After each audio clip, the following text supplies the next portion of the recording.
My name's Amy, I'm an illustrator and I live in the south coast of England. I'm a bit of a history nerd and I was really interested in Winchelsea. I live very nearby. It was heavily affected by the 100 Years' War. I've been really focused on the effects that this had on some of the women and young girls in Winchelsea. So many stories of sexual assault and kidnap, murder.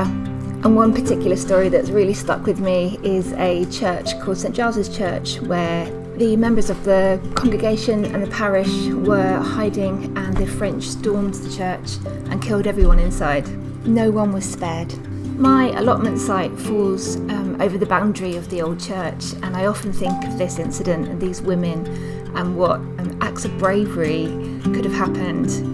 It's such a visceral image to think about these men coming to kill you and your family, and it's impossible not to picture some of these women. So this piece was the start of getting some of these pictures out of my head and onto a page.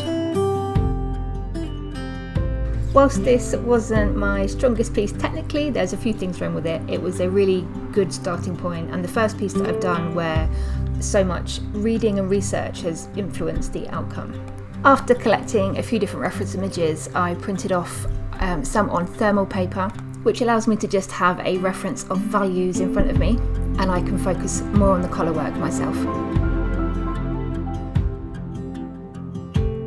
As well as pictorial references, I went into a bit of a deep dive into some chronicles, the Jean-François chronicles. These covered the origins of the 100 Years' War, and I also looked at patent rolls of Edward III. These were public royal letters, orders, grants and protections, and they had references to towns being destroyed, defences that were ordered and relief granted to all these sorts of coastal raids that were happening at the time. And as is the case so often in history, the plight of these women was only recorded as a very short formality, and the terror and horror that would have affected these women during these turbulent times is left up to our imagination.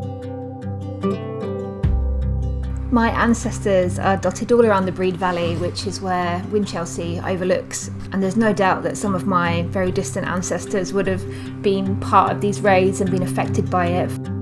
And initially I was going to paint these women under attack, and then I was thinking about my own experiences, and in 900 years' time, do I want to be remembered for things that happened to me that were out of my control, or would I want my memory to live on in a much more positive way?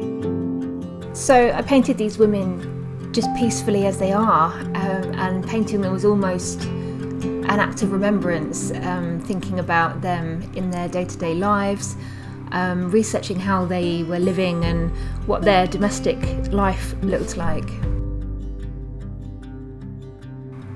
Despite the technical flaws in some of the painting, it was really interesting to have this piece that was focused not just on getting an image down on paper, but on remembrance and research and reflection.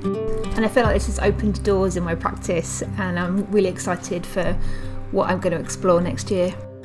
If you've enjoyed this video, you can give me a like and subscribe, hit the bell button so you don't miss out on videos in the future, and consider following me on my other channels. That's it from me, I'll see you soon.